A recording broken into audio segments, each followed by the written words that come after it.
प्रिय बच्चों नमस्कार। मैं डॉक्टर विद्यानिधि आचार्य आज आपके सामने व्याकरण लेकर उपस्थित हुआ हूँ। और व्याकरण किन के लिए है तो मैं कहूंगा हर बच्चे के लिए है। तो हर बच्चे से तात्पर्य क्या, कक्षा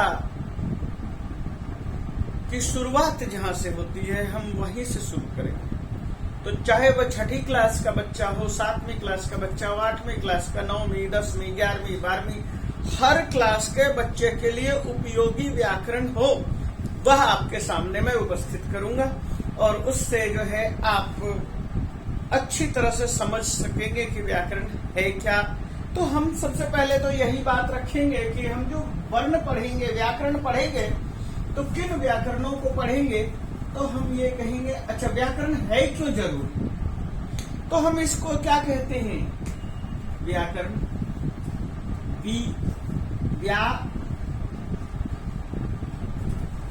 व्याक्रियन्ते शब्दा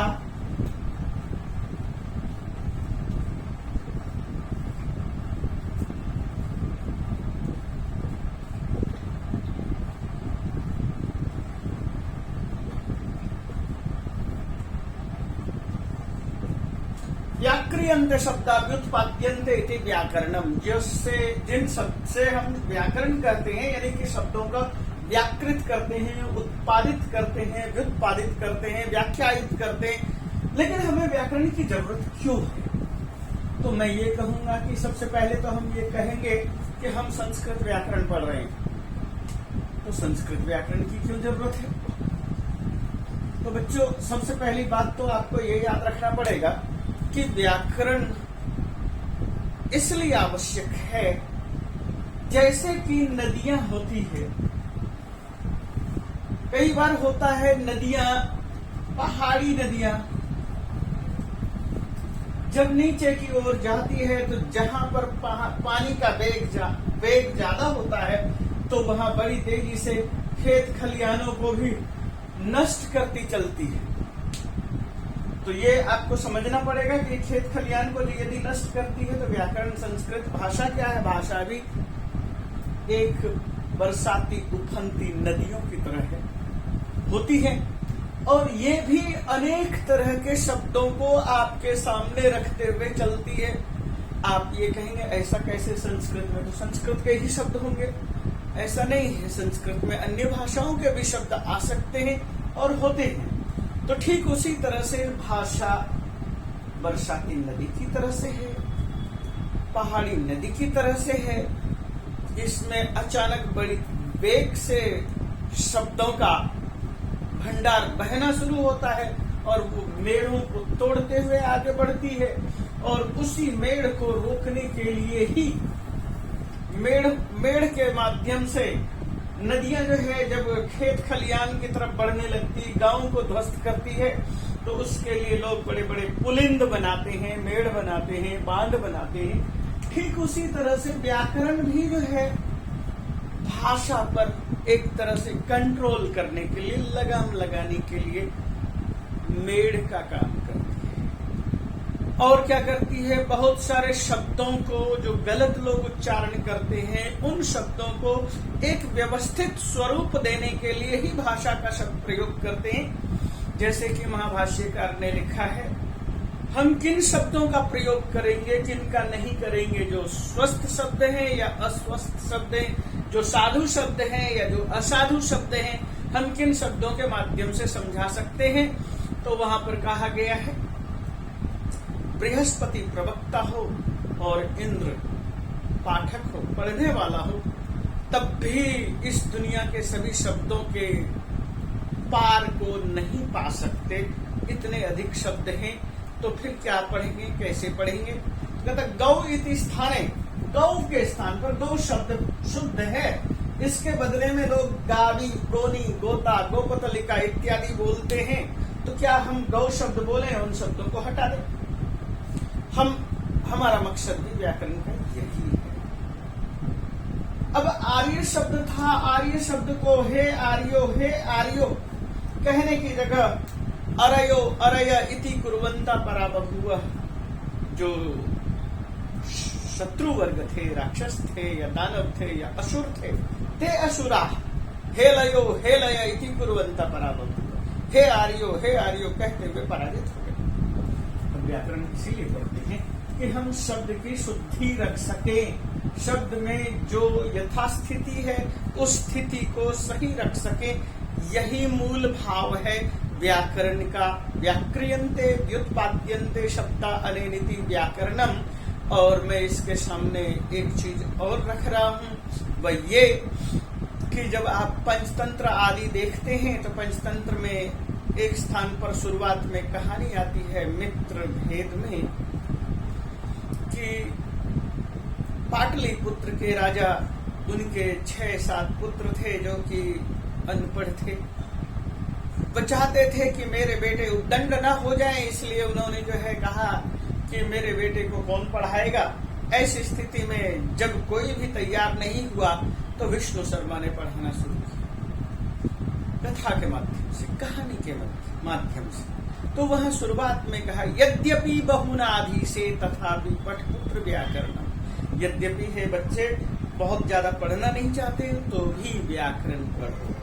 तो व्याकरण संस्कृत की जब शुरुआत हुई तो संस्कृत की भाषा का पुलिंद बनाने के लिए ही उसके व्याकरण का निर्माण हुआ। तो सबसे पहले व्याकरण आया इंद्रवैया व्याकरण। इंद्र के द्वारा जो लिखा गया व्याकरण, इस तरह से इंद्र व्याकरण हुआ। तो ऐसी स्थिति में केवल इंद्र नहीं है, भारद्वाज व्याकरण है, अन्य बहुत सारे व्याकरण है।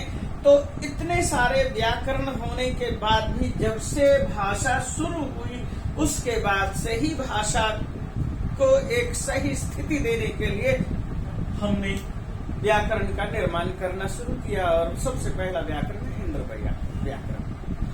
चलिए, मैं इस तरह से 7-8 बड़े बड़े प्रसिद्ध व्याकरण हुए जिनको कि आप देवता समझते हैं, वे ही व्याकरण के आचार्य हुए।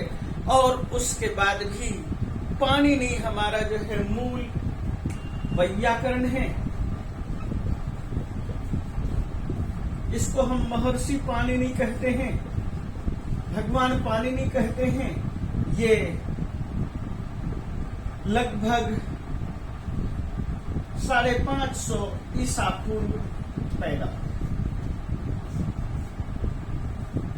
इन्होंने भी व्याकरण की रचना की। किन व्याकरण की रचना की, हम उसके विषय में थोड़ी सी जानकारी देंगे। तो सबसे पहले मैं आपके सामने इतिहास रख रहा हूं। इन्होंने जो है अष्टाध्यायी का निर्माण किया। धातुपाठ, उनादि कोश, लिंगानुशासन,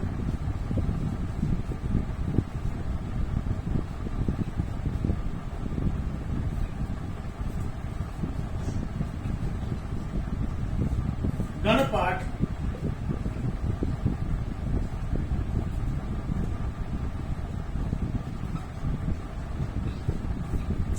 इन चीजों की रचना करके एक व्याकरण का स्वरूप दिया और व्याकरण के माध्यम से एक नजीर बना दी। एक पूरी तरह से यह बता दिया कि हम ऐसे ही चलेंगे, इस तरह से शब्दावली का प्रयोग करेंगे, इस तरह से वर्णों का उच्चार का प्रयोग करेंगे। तो मैं आपके सामने अब पाणिनि ने जो अष्टाध्यायी है, अष्टाध्यायी में अनेक वैयाकरणों का भी प्रयोग किया है कि उनसे पहले 10-11 जो वैयाकरण थे उनको पाणिनि ने भी याद किया है। हम प्राचीन कालीन वैयाकरणों की बात नहीं करेंगे, बल्कि हम पाणिनि ने जिन व्याकरणों को याद किया है उनका मैं नाम बता रहा हूँ। उनको भी थोड़ा सा जानना समझना, और इन चीजों को नाम केवल जानना समझना नहीं होता है, बल्कि हम उन प्राचीन वैयाकरणों के प्रति एक आदर भाव रख रहे हैं और उनसे भी हम एक तरह से आशीर्वचन के तौर पर उनका नाम याद कर रहे हैं, एक मंगल भावना के साथ उनका नाम याद कर रहे हैं, एक स्तुति के तौर पर उनका नाम याद कर रहे हैं, जैसा कि पाणिनि ने किया है। तो हम भी क्यों नहीं कर लें। तो पाणिनि से पहले ईसा पूर्व ये मानकर चले 550 ईस्वी ईसा पूर्व, तो इससे पहले जो वैयाकरण हो चुके थे जिनका अष्टाध्यायी में पाणिनि ने प्रयोग किया, हम उनका एक नाम दिखाना चाहते हैं। उन नामों को आप यहाँ पर देख लीजिए, वे कौन कौन से थे। तो जैसे कि बच्चों मैंने बताया, मैं एक तरह से आपको इतिहास भी बता रहा हूँ इनका, और कहाँ से ओरिजिन हो रहा है, कैसे हो रहा है। तो सबसे पहले हम पाणिनि के द्वारा बताए हुए नाम आपके सामने रख रहे हैं, जो कि अष्टाध्यायी में प्रयोग है। आपिशली, गार्ग्य, काश्यप, गालव, चक्रवर्मन, भारद्वाज, शाक्तायन, शाकल्य, सेनक, स्फोटायन, इन 10 आचार्यों के, व्याकरण के आचार्यों का पाणिनि ने बार बार उपयोग किया है। और इसके अलावा प्राचीन काल में जो वैदिक ऋषि थे, वैदिक छंद थे, वैदिक व्याकरण थे, उन चीजों के लिए भी प्रयोग किया गया। तो उनको पढ़ने के लिए हम इन जैगी सभ्य के पुत्र भव्य को याद करते हैं, गालव शिक्षा को याद करते हैं, शौनकीय शिक्षा को याद करते हैं, नारदीय शिक्षा को याद करते हैं, गौतम शिक्षा को याद करते हैं, भारद्वाजीय शिक्षा, पांडुकीय शिक्षा।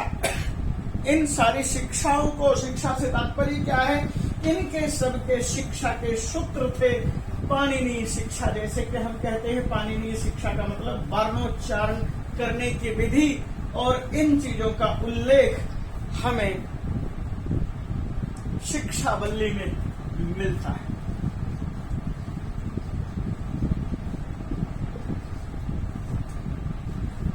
तैत्तिरीय उपनिषद है,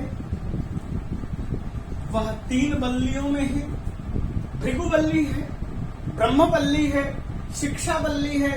यहाँ शिक्षावल्ली में इन चीजों का उल्लेख है कि वर्ण और उच्चारण, स्थान, साम, और इसके अतिरिक्त 1-2 और शब्द का प्रयोग होता है, उसको भी मैं आपके सामने रख दे रहा हूं। स्वर, विज्ञान, स्वर, व्यंजन, मात्रा और बल, साम, स्थान, मात्रा, बल, साम, इन चीजों का प्रयोग करते थे। और इन चीजों का प्रयोग करते हुए हम व्याकरण को पढ़ रहे थे, और व्याकरण का उपयोग करते हुए हम क्या बताने की कोशिश करते हैं कि हम इन चीजों का ध्यान रखें। इन चीजों के माध्यम से हम व्यक्ति को हर तरह की चीजों की जानकारी दे सकें। यही मूल भावना है, उसी चीज को मैं आपके सामने रख रहा हूं। तो सबसे लास्ट में क्या प्रयोग किया, शाम के बाद संतान। हमें तैत्तिरीय उपनिषद के शिक्षावल्ली में इन सब चीजों का उल्लेख मिलता है। तात्पर्य क्या है, हम वर्णों के, वर्ण है, उच्चारण है, स्थान है, मात्रा है, बल है, साम, संतान, इन सब चीजों का ध्यान रखते हुए वर्णों को उच्चारण करना चाहिए। जैसे कि मैंने पहले कहा कि यद्यपि बहुनाथी से तथापि पटपुत्र व्याकरणम, तो उस चीज को ध्यान में रखते हुए कि यद्यपि बहुत कुछ नहीं चाहते, तब भी जो है व्याकरण तो पढ़ना ही चाहिए। व्याकरण पढ़ने के फायदा क्या है, श माभूत, जैसे ये है श माभूत ना हो जाए। हम श बोल रहे हैं और श मुंह से ना निकले, इसलिए भी व्याकरण पढ़ें। सकृत, सकृत, इनमें बहुत अंतर है। शब्दों के थोड़ा सा उच्चारण की वजह से अर्थ बदल जाता है। इन चीजों को ध्यान में रखने के लिए ही हम व्याकरण शुरू करते हैं। तो व्याकरण मैं आज अब आपके सामने वर्ण से शुरू करता हूं। वर्ण क्या है, वर्ण किसे कहते हैं? वर्ण को ही हम एक और शब्द से जानते हैं, उसका अर्थ है अक्षर। तो पाणिनि ने लिखा है वर्ण व अक्षर किसे कहते हैं। तो वर्ण या अक्षर किसे कहते हैं? अक्षर शब्द में ही एक शब्द देखो, शब्द आया है क्षर, और क्षर से पहले अ लगा है अक्षर। अक्षर का मतलब जिसका विनाश नहीं होता। वर्ण वह है जिसका विनाश नहीं होता कभी। तो वर्ण आता कहां से, हमें ये पूछना पड़ेगा, ये जानना पड़ेगा। तो पहले वर्ण है कौन से, मैं उनसे परिचय कर लूं, और कितने हैं। तो उस चीज को जानने के लिए फिर हम क्या करते हैं, वर्णमाला की तरफ जाते हैं। वर्णमाला, संस्कृत में वर्णमाला कौन से हैं? तो पाणिनि ने ही प्रत्याहार सूत्राणि,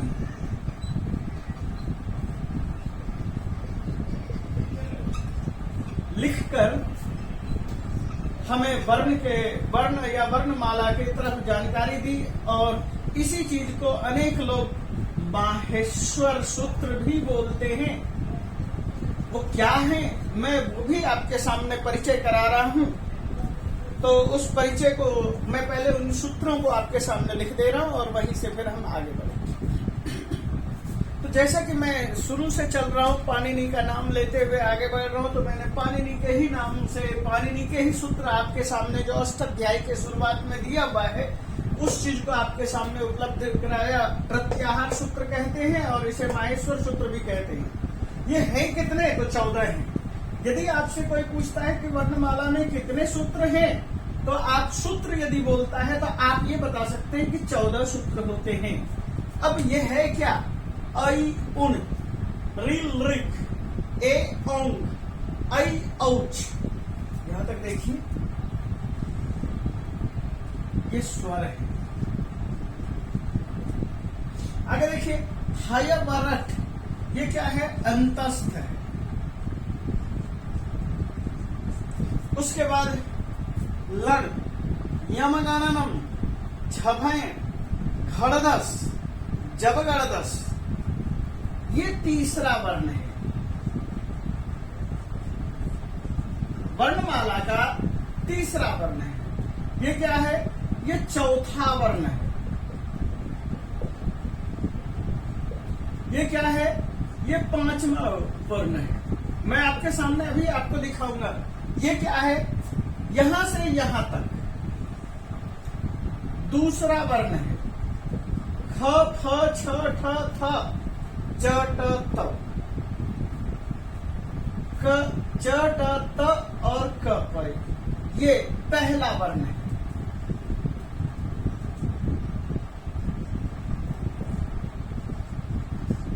श, ये ऊष्म वर्ण है। इसी में ह भी ले लिया जाता है।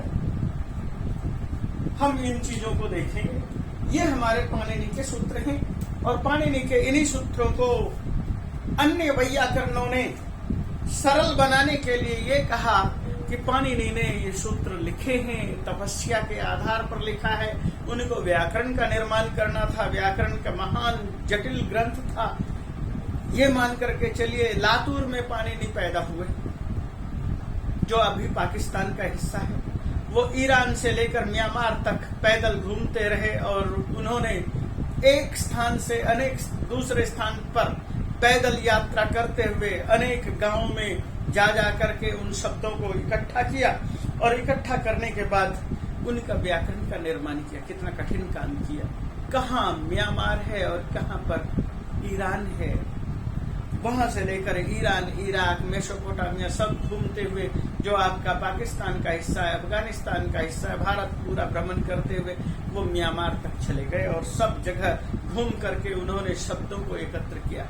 ये पाणिनि की परिश्रम है। पाणिनि का यही परिश्रम नहीं, पाणिनि ने शब्दों में भी बहुत अधिक परिश्रम किया है। उन्हीं चीजों को दिखाने के लिए हमने इन चीजों का प्रयोग किया है। इस चीज को कहते हैं प्रत्याहार, और प्रत्याहार 43 होते हैं। इन 43 प्रत्याहार को आप ऐसे समझिए, जब भी कोई कहता है अण, तो अ से लेकर अ, ई, उ 3 वर्ण आते हैं। कहता है अक, तो अ से लेकर क तक, यानी अ, ई, उ, री, ऋ, ये सब गिनते हैं। यदि कहता है कोई अच, तो अ से लेकर च तक, यानी ये सारे के सारे स्वर आते हैं। यदि कोई कहता है हल, तो सारे के सारे व्यंजन, अंतस्थ और उष्म सारे आ जाते हैं। तो यदि इस तरह से जो है उन्होंने प्रत्याहार बनाया। प्रत्याहार का तात्पर्य क्या था? संक्षेप करना। पूरे व्याकरण को ही, सारी दुनिया के व्याकरण को इकट्ठा करके संक्षिप्त करने के लिए चले हैं। इसलिए उन्होंने सबसे पहले व्याकरण को इस तरह से लिखा और इसी चीज को लिखने के लिए, उनके इस महत्व को दिखाने के लिए ये बताने की कोशिश की। नृतावसाने नटराज राजा निनाद ढक्काम नव पंचवारम उद्धर्तु काम सनकादि सिद्धांत सिद्धे विमर्श शिव सूत्र जालम। तो ये बताने की कोशिश की है कि पाणिनि ने शिव जी के सूत्र को लिखा, शिव जी के द्वारा प्रदत्त सूत्र को तैयार किया और शिव जी ने क्या किया? निनाद ढक्काम, ढक्का ढक्का का मतलब है डमरू।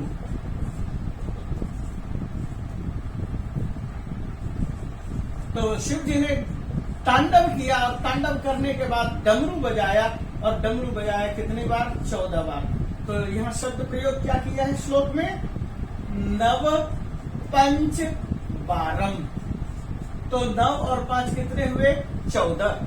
14 बार उन्होंने ढक्का को बजाया और ये 14 सूत्र का निर्माण ही किया। अब हम इससे आगे बढ़ते हैं पाणिनि शिक्षा की तरफ कि वर्णमाला में हमारे पास ये वर्ण है। मैंने आपके सामने स्वर, व्यंजन, अंतस्थ, ऊष्म सारे रखे पाणिनि के अनुसार, और आपके सामने मैंने बताया। फिर से मैं बोल रहा हूं, अ से लेकर च तक ये सारे के सारे यानी शुरू के 4 सूत्र स्वर, ये हयवरट, ये अंतस्थ हैं, ये 5वां वर्ण है, 7वां सूत्र, और ये 8वां और 9वां ये चतुर्थ वर्ण है वर्णमाला का। ये तीसरा वर्ण है, ये दूसरा वर्ण है, ये पहला वर्ण है, ये ऊष्म है। तो इस तरह से शब्दों का वर्गीकरण किया है। अब मैं इसको आपके सामने शब्दों के वर्गीकरण को दिखाता हूं जो हम पढ़ते हैं। तो बच्चों, ये आपके सामने में स्वर लिखा, आप पढ़ते हैं। हम यहाँ पर थोड़ा सा वर्गीकृत कर रहे हैं आपके सामने दिखाने के लिए कि ह्रस्व दीर्घ आपने पढ़ा अ, ई, उन, ऋ, ऋक, ए, औंग, ए, औंग, ऐ, औच, ये आपने पढ़ा पाणिनि के अनुसार इन 4 सूत्रों में पढ़ा। तो ये है कितने? ये अ है तो अ यदि ह्रस्व है तो अ, 2 अ मिल करके दीर्घ भी हो जाता है। इसको आप ऐसे समझिए कि इसको हम कहते हैं समृद्ध, इसको कहते हैं विवृत। एक चुटकी मात्र समय लगे तो उसको हम स्वर कहेंगे, एक चुटकी से ज्यादा समय लगे तो उसको दीर्घ कहते हैं। या आपको भाव अच्छी तरह से समझ में आना चाहिए। और ये हैं 13। तो स्वर कितने हुए? 13। इस चीज को जब आप याद रखेंगे, स्वर वर्ण इसे कहते हैं, तो आप कहेंगे कि जो स्वतंत्र हो बोलने में, स्वयं राजन्ता इति स्वरा।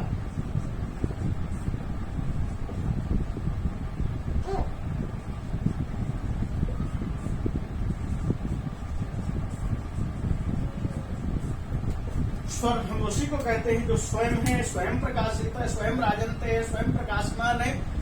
वह किसी की सहायता के माध्यम से नहीं बोला जाता, इसलिए उसको स्वर कहते हैं। तो जो सहायता लेते हैं, स्पर्श के लेते हैं, सहारा लेते हैं, तो वो कौन होते हैं? तो ये व्यंजन होते हैं, जैसे क, ख, ग, घ, न। इन सब के अंदर अ छिपा हुआ है, सब में अ लगा हुआ है। बिना अ के इसको बोल नहीं सकते, इसलिए च, छ, ज, झ, ञ, ट, ठ, ड, ढ, न, त, थ, द, ध, न, प, फ, ब, भ, म, ये है 25। इसको स्पर्श कहते हैं। हमने शुरू में कहा आपको, सबसे पहले उन्होंने क्या किया? ये लिया 5वां यमगणनम।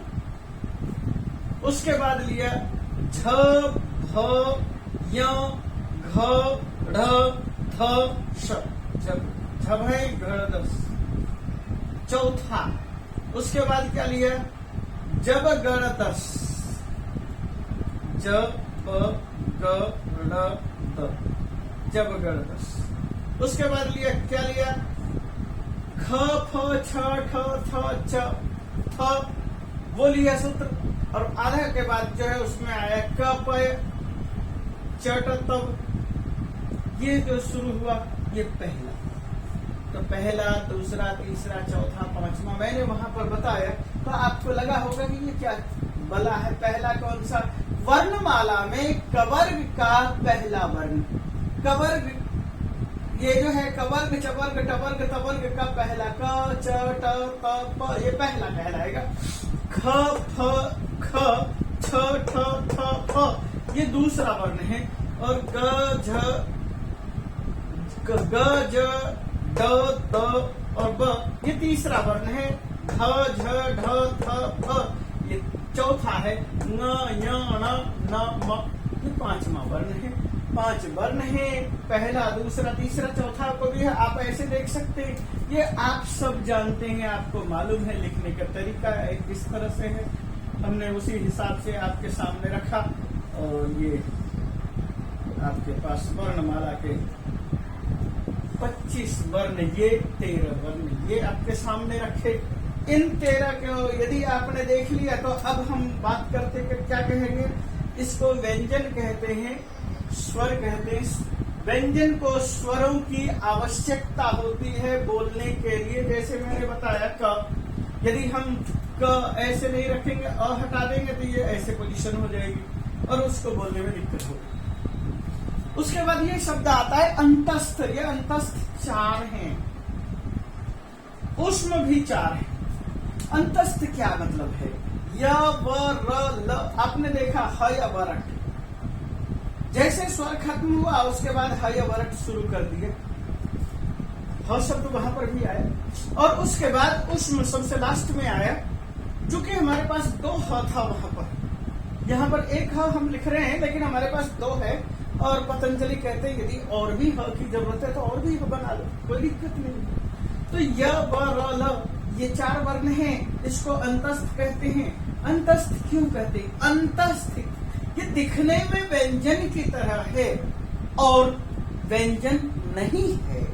अंतः अंदर, स्थ ठहरा हुआ है। किसके अंदर ठहरा हुआ है? स्वर और व्यंजन के, स्पर्श और स्वर के बीच में घुसा हुआ है, अंतस्थ है। तो कैसे घुसा हुआ है? तो मैं यहाँ पर आपके सामने लिखता हूँ। इन चीजों को देखिए, वो किस तरह से स्वर ना होते हुए भी स्वर है, स्वर भी नहीं है और व्यंजन भी नहीं है। तो ये क्या है? ई प्लस अ बराबर य, उ प्लस अ बराबर व, री प्लस अ बराबर र, ली जोड़ अ बराबर ल। आपने ये चीज देखी, ये स्वर है, ये भी स्वर है। दिखने में ये बने हैं स्वर से, इसका निर्माण स्वर से। ये ठीक है, आप ऐसे ही समझिए। अ जोड़ अ बराबर आ, अ जोड़ ई बराबर ए, अ जोड़ ओ बराबर औ। जैसे हम इनको जोड़ रहे हैं ठीक उसी तरह से ये भी बनेंगे। तो ये है क्या? मूलतः स्वर से निर्मित है लेकिन दिखने में व्यंजन की तरह से दिखाई देते हैं। स्वर होते हुए भी व्यंजन की तरह से है। आप ये समझ लीजिए, पंडित जी तो हैं लेकिन धोती कुर्ता में ना होकर के पैंट कोट में। आप इसको ऐसा समझ लीजिए, साधारण ढंग से समझिए, जिससे कि आपको समझ में आना चाहिए।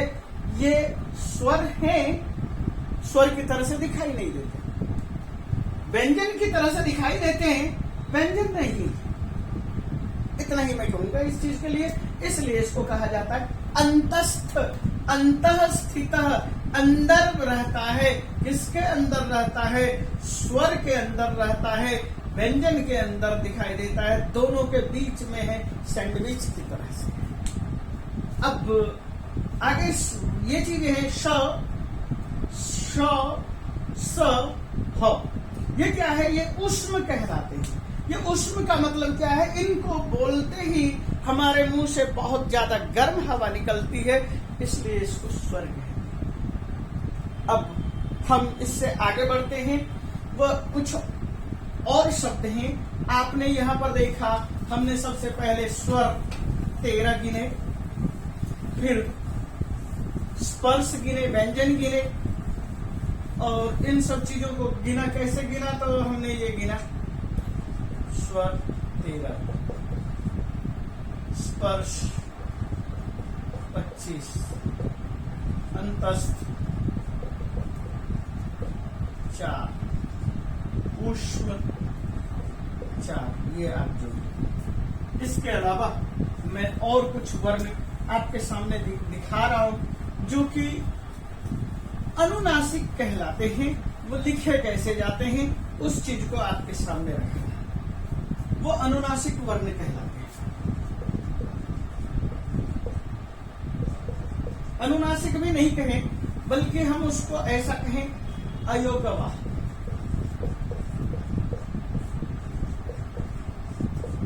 वाह वहन करता है, वर्णमाला को वहन करता है, वर्णमाला को एक जगह से दूसरी जगह ले जाता है।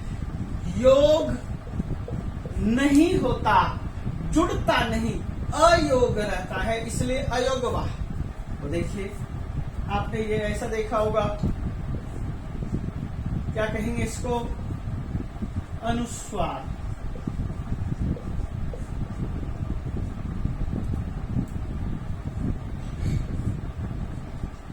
चंद्र बिंदु,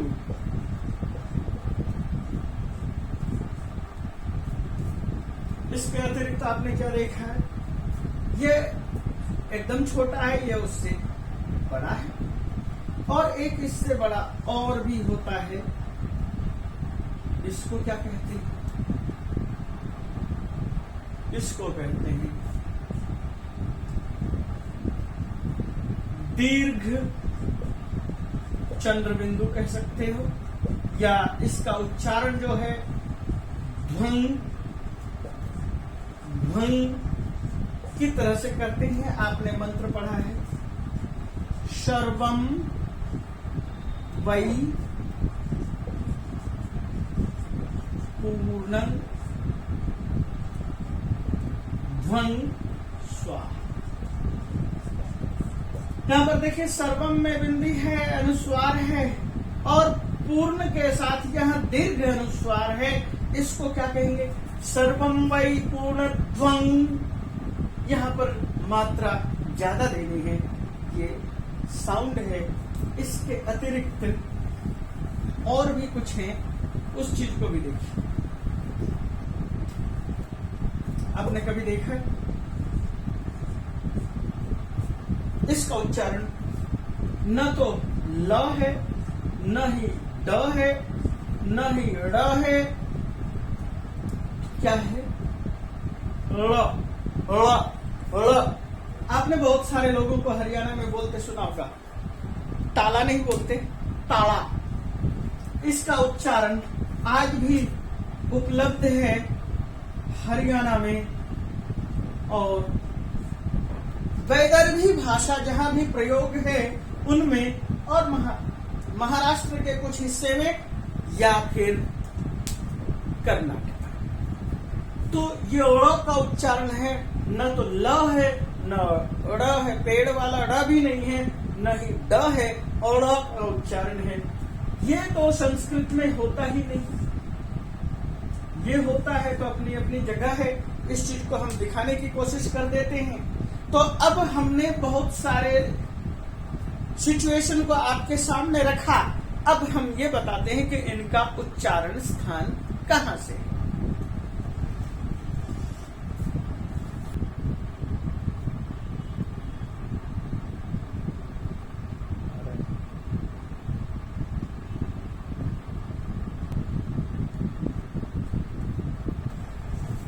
तो बच्चों, मैंने पाणिनि के आधार पर जो बातें कहनी है वो बातें कह रहा हूं।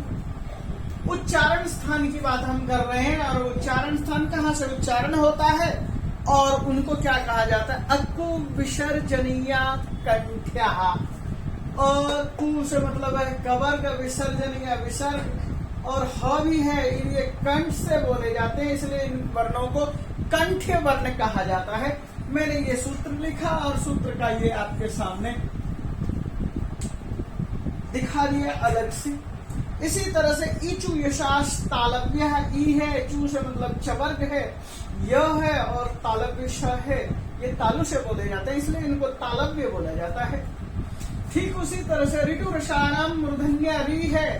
अच्छा, ये आप ध्यान रखिए, अ है तो इसके साथ आ भी आएगा, ई है तो इसके साथ ई भी है, री है इसके साथ ये भी है।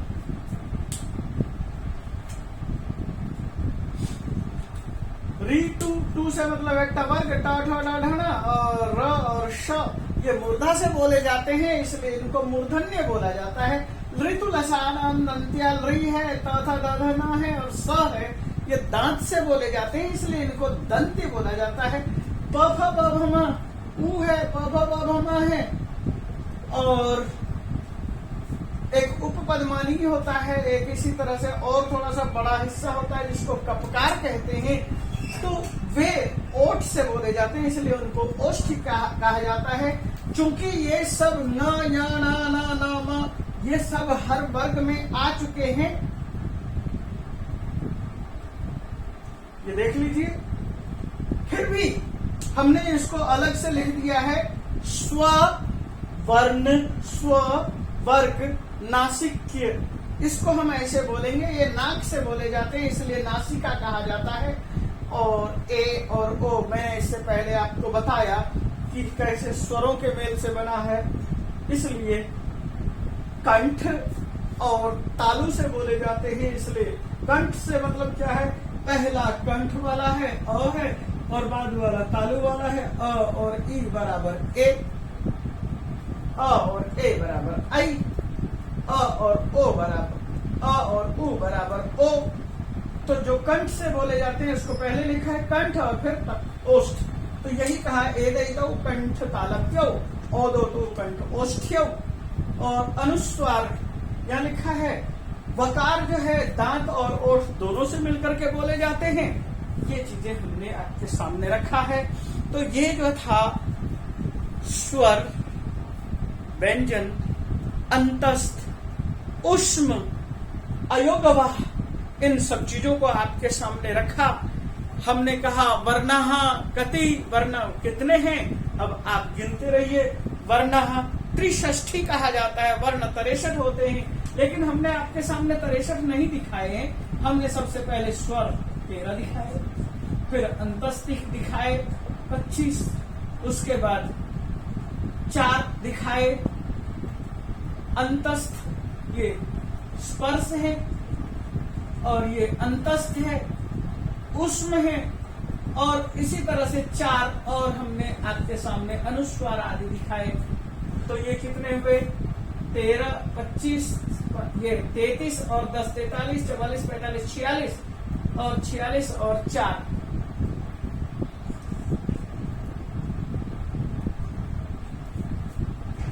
तो ये आपके सामने जो ये जो 46 के बाद मैंने जो 4 कहा है, वो मैंने आपके सामने ये अनुस्वार, दीर्घ अनुस्वार, चंद्र बिंदु, और क्या कहते हैं और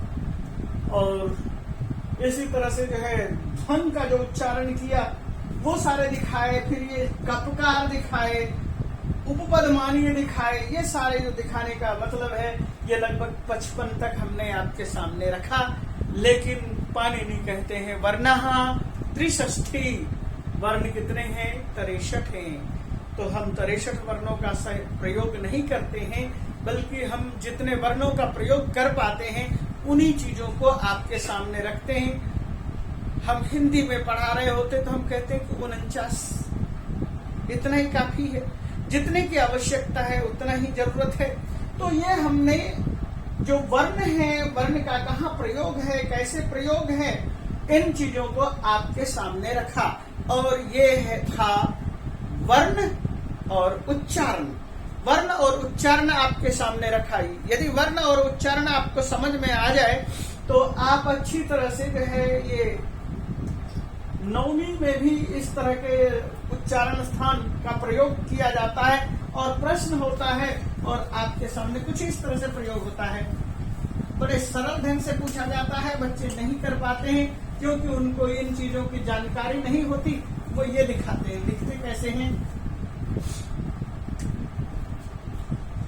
ह इत्यस्य उच्चारण स्थानम।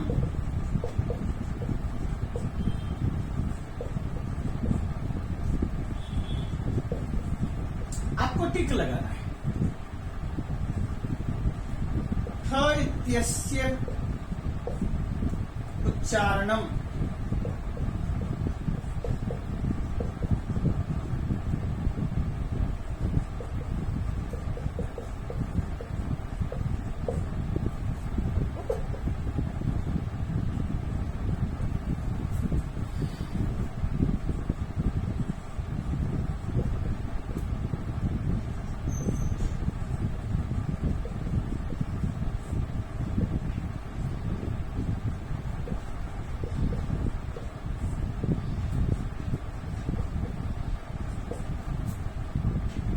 मैंने आपके सामने 3 प्रश्न रखे, क्या दिखाने की कोशिश करते हैं? हाँ, ये जो उच्चारण स्थान कहाँ का है, तो आपने यदि ये सब पढ़ रखा है, जानते हैं, तो आप टिक लगाएंगे कंठ है।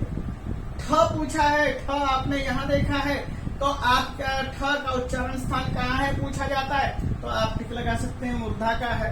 यहाँ न लिखा है, न का उच्चारण स्थान कहाँ है, यदि ये पूछा जाता है तो आप नासिका उच्चारण स्थान लगा सकते हैं सही ढंग से निशान।